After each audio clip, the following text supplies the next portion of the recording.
para todos os irmãos que nos ouvem pela Rádio Nativa. E aqui quem vos fala é o pastor Edson Ramos. Eu costumo falar que eu sou nativa. Antes de entrarmos na mensagem, na palavra do Senhor que estaremos ministrando hoje, mais uma vez quero deixar saudação a todos que têm nos ouvido. E também quero deixar aqui aos irmãos o convite para aqueles que querem ser um dos nossos mantenedores do programa A Mensagem que Opera.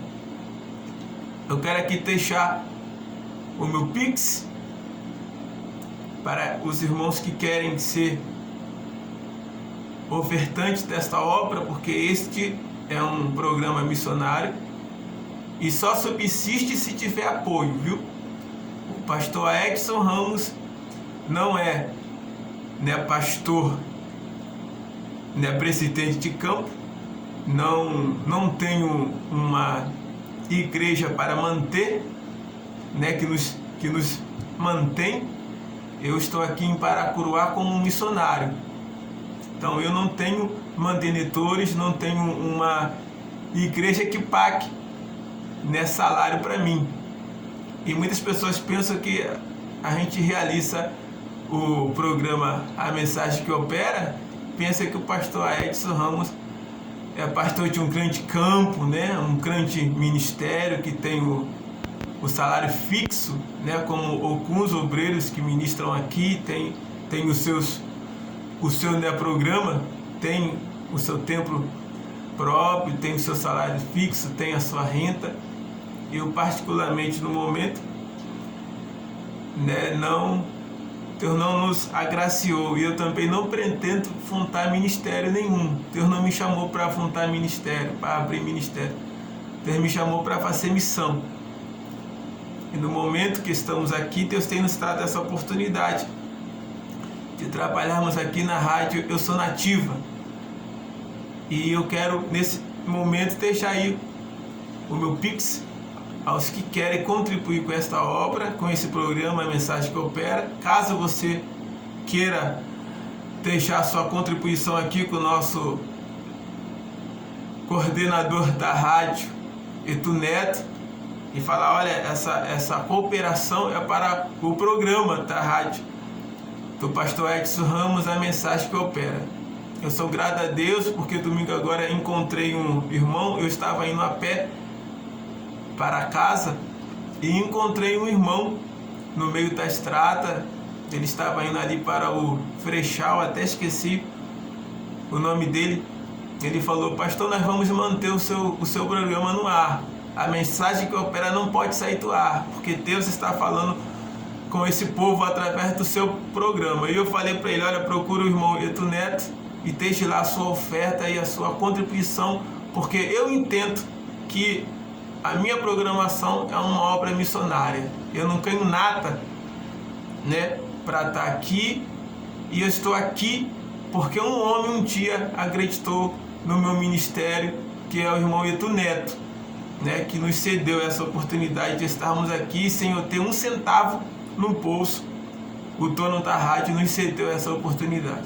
Então, por isso que sempre estou falando, se você quer que o programa Mensagem que Opera continue no ar, contribua, amém? O meu Pix é CPF, pegue aí a sua caneta aí, viu? Pegue aí a sua caneta. Logo após a ministração, eu vou deixar o meu Pix.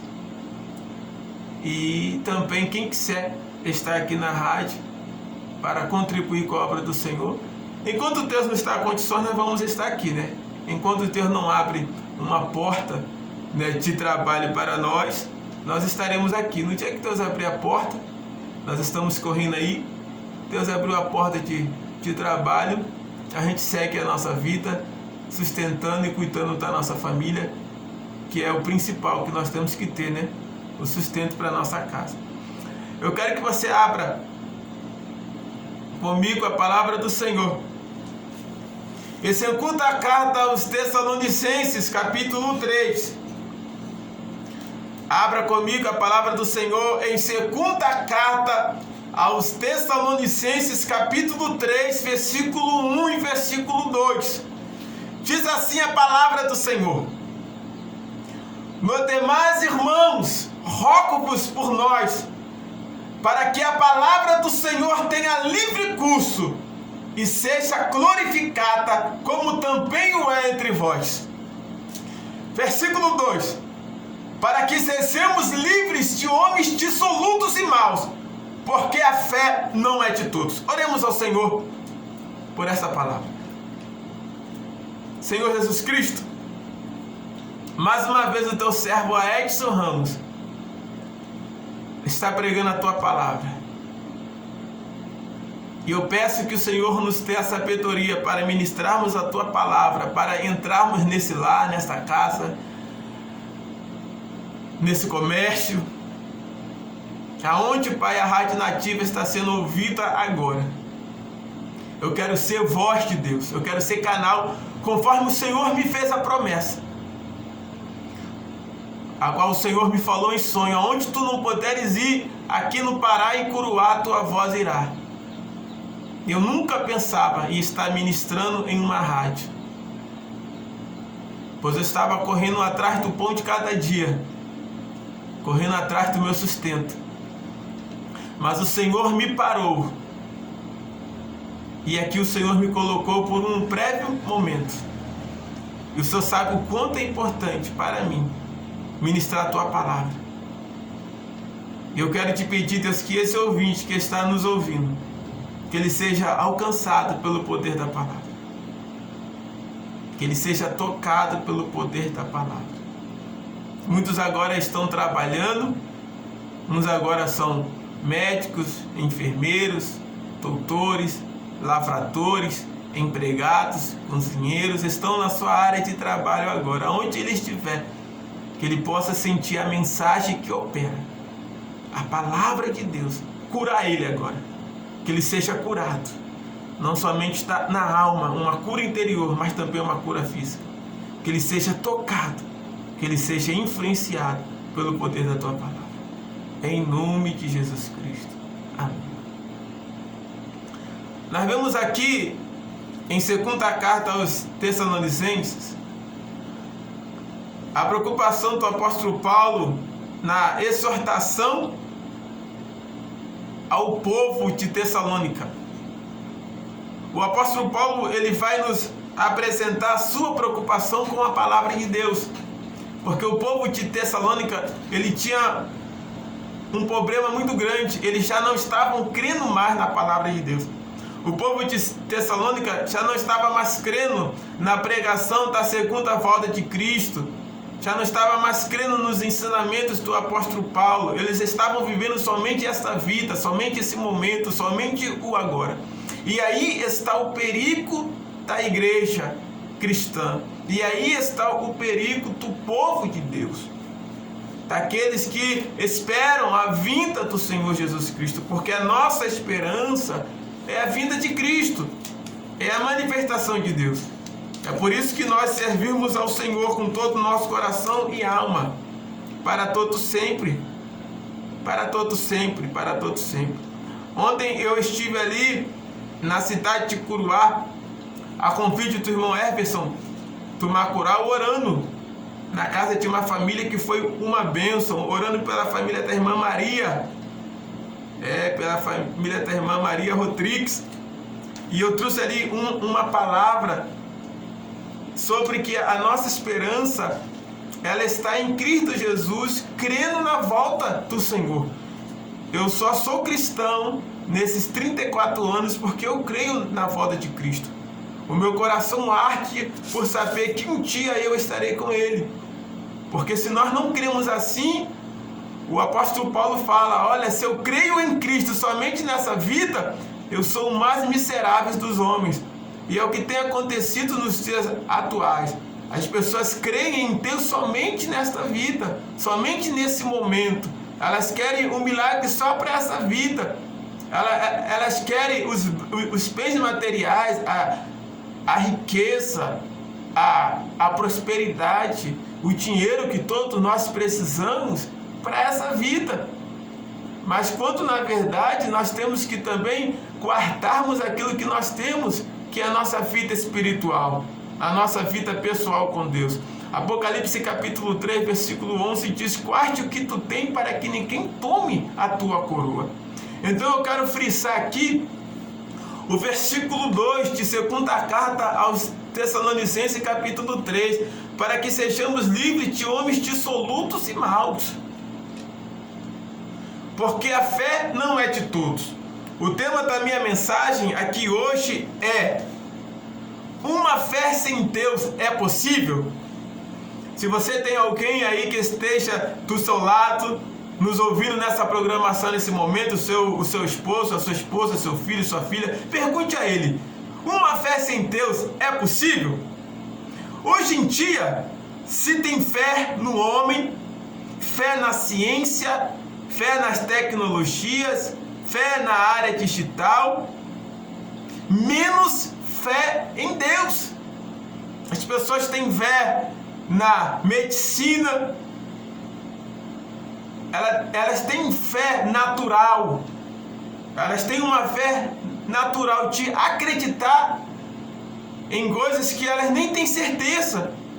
É por isso que o apóstolo Paulo vai escrever aqui aos Tessalonicenses 3:2, ele vai falar: olha, a fé não é de todos, ou seja, a fé que o cristão possui em Deus, a fé que eu possuo no Senhor Jesus Cristo não é de todos. Eu não posso salvar a todos, eu não posso levar a todos a fé que eu tenho.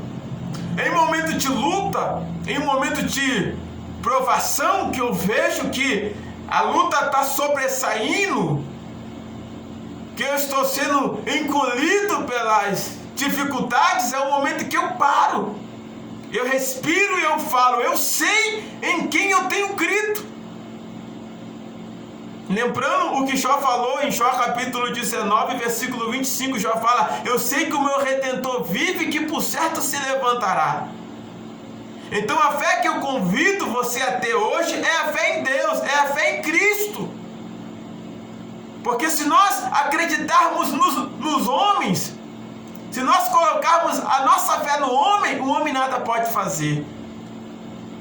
E o apóstolo Paulo ainda diz: olha, livra-nos dos homens dissolutos, pessoas que você não pode confiar. Ah, mas ele é pastor, mas não se pode confiar.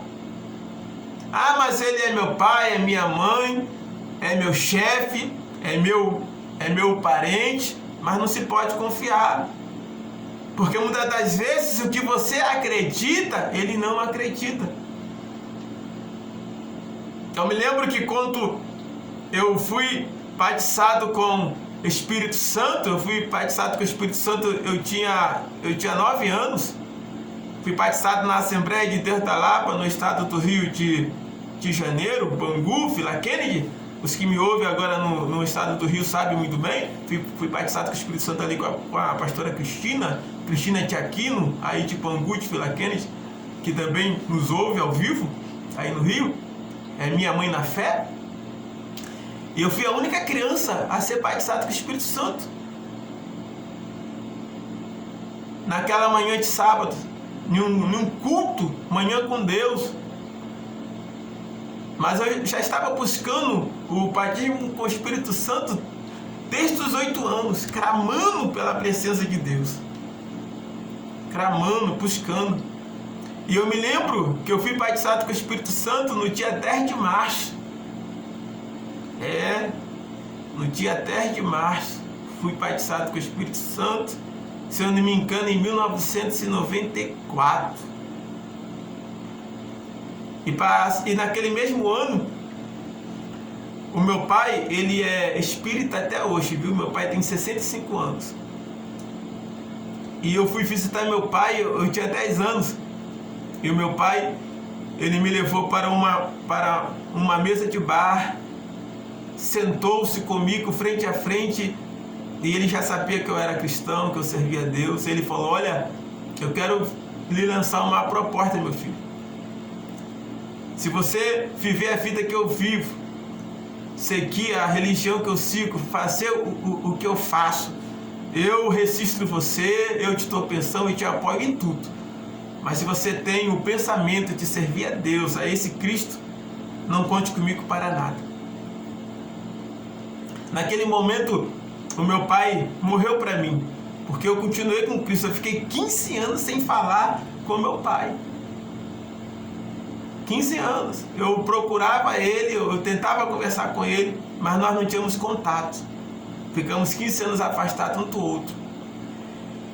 O porquê que eu estou falando isso? Porque eu lutei pela minha fé. Porque a nossa fé cristã não é a fé de todos. A diferença de passarmos por dificuldades, de passarmos pelo vale, porque tem cristão, tem pastores que não aceitam vale, mas o salmista diz lá no Salmo 23, né, que ainda que eu andasse pelo vale da sombra e da morte, não temerei a mal algum, porque tu estás comigo, a tua vara e teu cajado me consola. E Jesus Cristo, na parábola, né, do bom samaritano, em Mateus 25, ele vai falar, né, daquele homem que passou por uma estrada e foi assaltado, né, e foi violentado, apanhou, e o bom samaritano socorreu ele ali. Essa história, essa parábola acontece no vale da sombra e da morte, que fica entre Jericó e Jerusalém. Esse vale ali entre Jericó e Jerusalém era o vale dos salteadores. O salmista Davi faz menção dele e Jesus Cristo faz menção dele na parábola do bom samaritano. Então, ainda que você passe pelo vale, seja assaltado, humilhado, perseguido, você não tem que se envergonhar dele. Porque Deus não vai tirar você do vale, Deus vai passar com você no vale. Então, o que nos separa do mundo é que Deus passa conosco no vale. É que Deus está conosco no vale. Ele não vai nos tirar. A Bíblia diz em Deuteronômio capítulo 8, versículo 3, o Senhor disse para a nação de Israel: te fiz passar fome para provar o que estava no teu coração. Né? Uma vez eu estava ministrando sobre isso, que o Senhor nos permite passar necessidades, apertos, e um pastor levantou e falou: não, Deus permitiu eu passar fome? Nunca, Deus não permite não. Aí eu abri a Bíblia para ele, lá em Deuteronômio 8, 3 ao 6, que a Bíblia diz: eu te fiz passar fome para provar a tua alma, para ver o que estava no teu âmago, no teu espírito, para ver se tu me servia ou não. Então tem necessidade que nós passamos para que Deus seja glorificado. Mas é possível viver uma vida sem Deus? É possível uma fé sem Deus? Uma fé sem Deus é possível? Essa é a pergunta que eu faço hoje. Eu quero que você pense. Tem pessoas que elas só crê em tudo aquilo que ela pode fazer, tocar, atuar. O ser humano tem essa fé natural. Ele não crê naquilo que não lhe seja palpável. Tem pessoas que elas falam: olha, pastor Edson, eu não acredito em milagres. Não. Eu não acredito que Deus irá fazer isso ou fazer aquilo. Eu tenho que ver. Eu tenho que tocar. Quando eu era líder de jovem pela Assembleia de Deus de Samaria, lá no estado do Rio de Janeiro, liderava com o nosso saudoso irmão Marcelo, o seu filho Jonathan Martins está nos ouvindo agora ao vivo. Eu me deparei com muitos jovens que falavam para mim, olha, nós éramos quase 1.500 jovens. Me deparei com muitos jovens que falavam para mim assim: eu não acredito naquilo que eu não posso tocar. Eu não tenho fé, eu não acredito. Eu não creio nessas coisas. Eu quero que você medite aqui no Evangelho de João, capítulo 20, versículo 25. Disseram-lhe, pois, os outros discípulos: vimos o Senhor. Mas ele disse,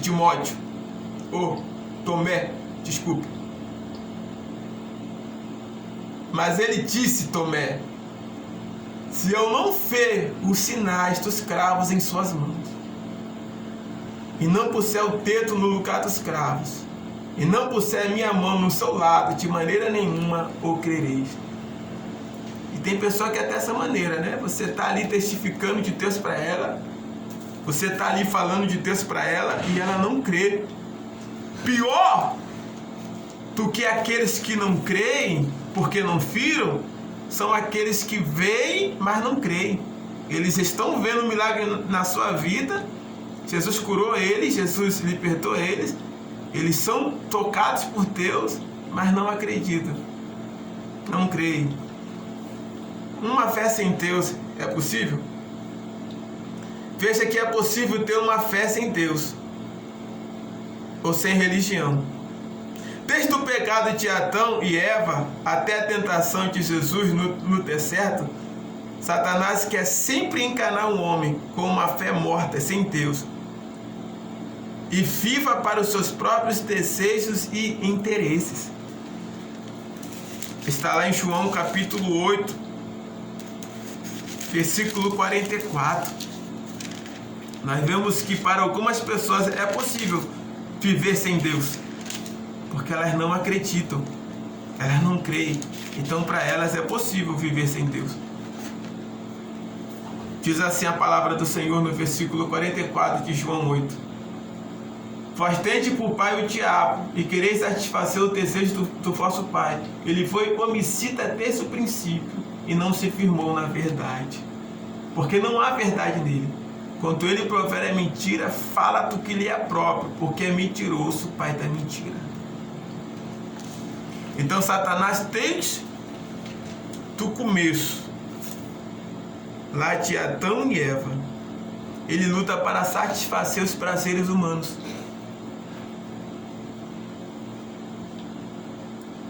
Há aquela fé sem Deus, de pessoas bem-sucedidas. Tem pessoas que não precisam ser cristãs, não precisam crer em Deus para serem bem-sucedidas.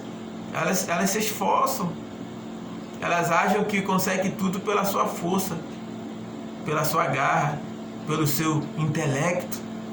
E há pessoas que falam, eu não dependo de Deus para nada, mas elas não sabem que tudo que elas recebem vem do céu, vem de Deus, vem do alto. Como diz lá em Colossenses capítulo 3, versículo 1, que tudo que recebemos vem do alto, vem de Deus.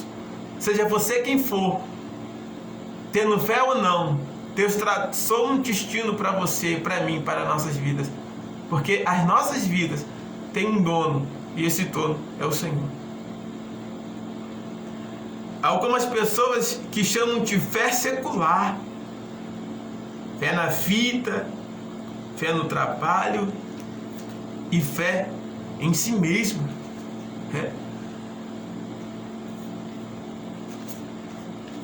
Uma fé sem Deus é possível?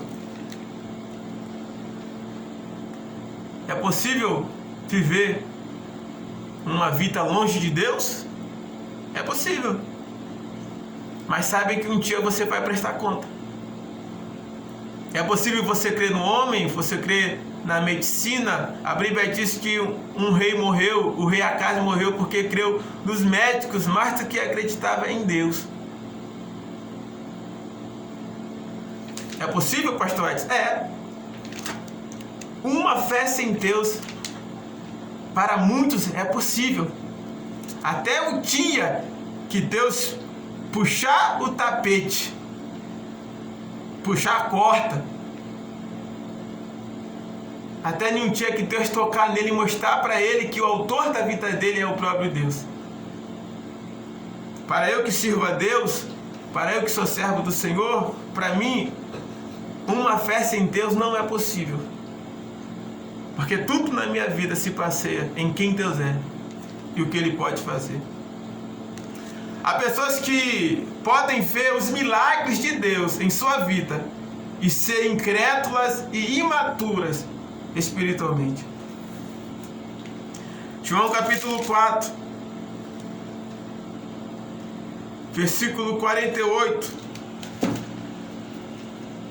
diz assim a palavra do Senhor. João capítulo 4, versículo 48 diz assim: Então Jesus lhe disse: se não virdes os sinais e milagres, não crereis. Nós temos aqui, irmãos, um crente problema. Um problema de incredulidade e imaturidade sobre pessoas que veem o operar de Deus. Eu quero falar para você que milagre não salva ninguém.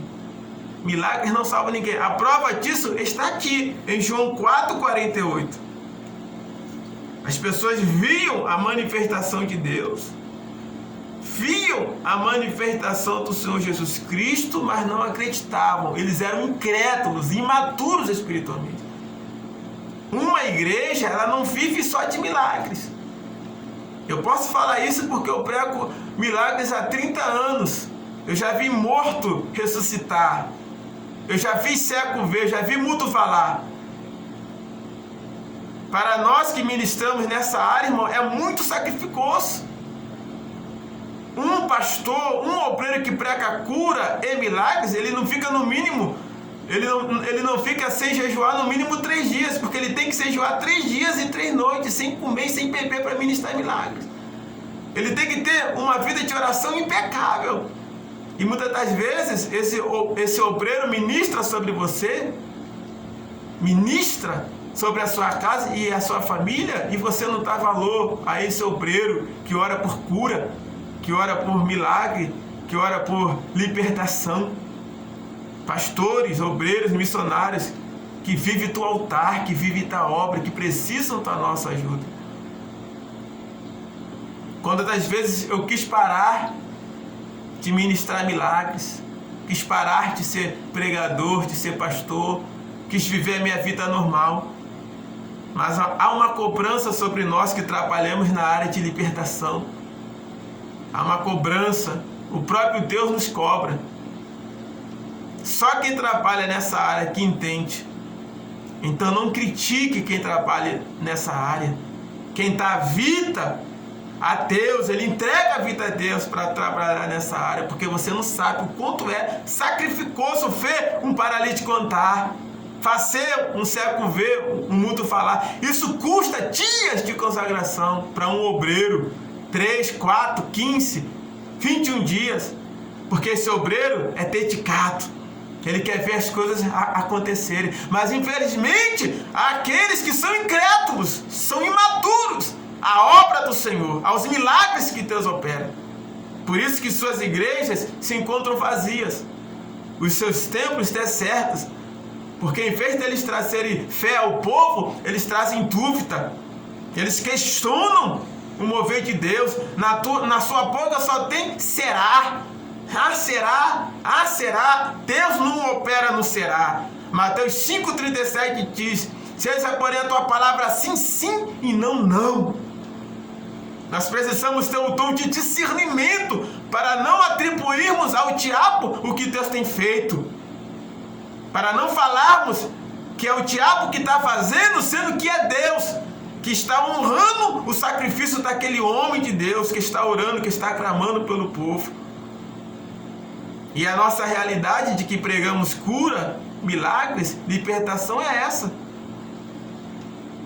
É te entregarmos a nossa vida no altar e ainda sermos desprezados, porque muitas das vezes não temos ajuda, mantenedores, não somos pastores de um grande templo, não temos uns salários absurdos, não temos um carrão, não temos uma casona, mas temos o simples amor pelas almas.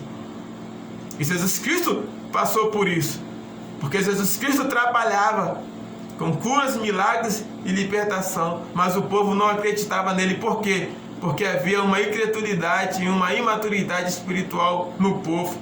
É possível Deus curar alguém, e é possível a pessoa ser imatura, incrédula e não crer no poder de Deus. É possível. Assim como as pessoas da época de Jesus, alguns acreditam somente quando veem coisas maravilhosas ocorrerem diante delas, mas muitas das vezes outras não. No entanto, o fato de eu e você só crer em Jesus por ver milagres, isso pode ser um sinal de incredulidade e imaturidade espiritual. Ou seja, muitos podem até ver milagres genuínos e ainda assim não crerem e não acreditarem em Jesus e não serem salvos. João capítulo 12, versículo 37 diz: e ainda que tivesse feito tantos sinais diante deles, não criam neles. Você sabia que houve duas cidades que Jesus Cristo condenou? A cidade de Betseba e a cidade de Cafarnaum. Jesus falou: olha, se fosse operado os milagres em Sodoma e Gomorra como eu operei aqui, a cidade de Sodoma e Gomorra seria salva. Que cidade é essa, irmão, de Sodoma e Gomorra que Jesus Cristo fala? Que cidade é essa que Jesus menciona falando: olha, se os meus milagres fossem operados ali, eles teriam sido salvos? A cidade de Sodoma e Gomorra está lá em Gênesis capítulo 19. Foi a cidade que Deus destruiu por causa do homossexualismo, do lesbianismo, da prostituição, do pecado, da imoralidade. Deus destruiu essa cidade. Caiu fogo do céu e a consumiu. Consumiu aquele povo. Consumiu aquele povo. E Jesus fala: se eu estivesse lá, em Sodoma e Gomorra, como eu estou com vocês aqui hoje, se eu tivesse feito esses sinais lá, em Sodoma e Gomorra, se eu tivesse pregado em Sodoma e Gomorra, aqueles homossexuais tinham se convertido, as lésbicas tinham se convertido, os feiticeiros, os médios, os espíritas, os macumbeiros de Sodoma e Gomorra tinham se convertido, e ela não teria sido destruída.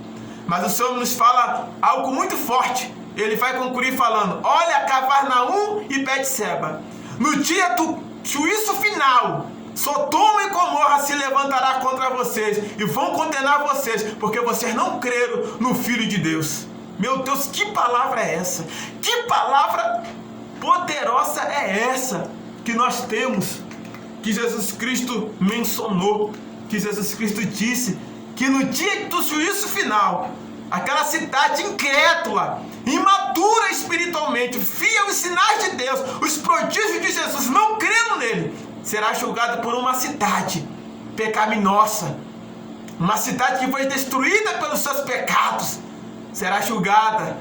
Sodoma e Gomorra vai julgar Cafarnaum e Betseba no dia do juízo final e vai condenar eles à morte.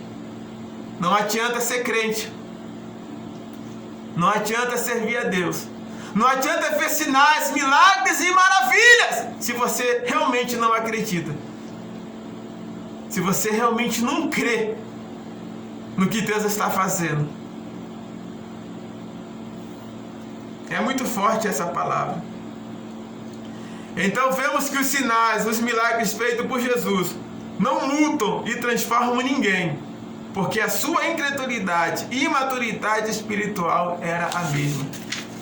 Cafarnaum e Betseba foi condenado porque eles não quiseram mudar, não quiseram se arrepender, não quiseram entender que aquele tempo era um tempo de salvação, era um tempo de arrependimento para eles e para todo aquele povo. E eu me pergunto, mas por que isso acontece? Porque há pessoas incrédulas e imaturas espiritualmente. Porque, contudo, a fé mais madura é aquela que não procede do que os olhos podem ver, mas que busca enxergar pela fé o poder de Deus em sua vida. Você precisa, com os olhos da fé, fechar os seus olhos, mesmo que você não feche o escape dessa situação, mesmo que você não tenha dinheiro para nada, condições para nada, mas você tem que crer em Deus, tem que acreditar, com dinheiro ou sem dinheiro, com comida ou sem comida, com moto ou sem moto, com carro ou sem carro, você tem que acreditar em Deus. E quando você faz isso, independente de você estar vendo um milagre ou não, o Senhor se alegra. Porque a Bíblia diz em Hebreus 11:6 que sem fé é impossível agradar a Deus. E aquele que se aproxima de Deus tem que crer que Ele existe Em João capítulo 20, versículo 29 diz assim: E disse-lhe Jesus: Porque me viste, Tomé, crestes? Bem-aventurados os que não viram e creram. Esse é o maior perigo da fé cristã.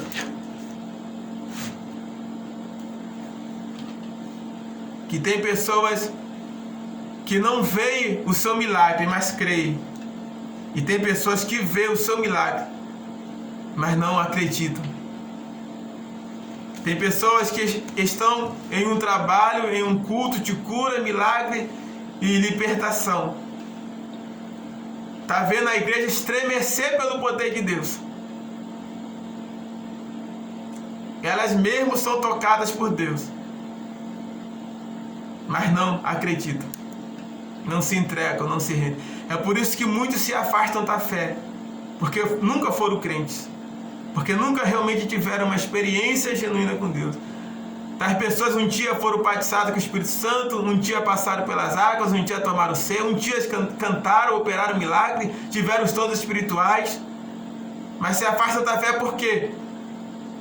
Porque sempre foram incrédulos, sempre foram imaturos, sempre fizeram algo para Deus atrás do ganho, atrás do dinheiro, atrás de honraria, atrás de ser visto pelo homem, de ser promovido. E esse é o nosso maior perigo, de queremos ser vistos pelos homens, mas não visto por Deus.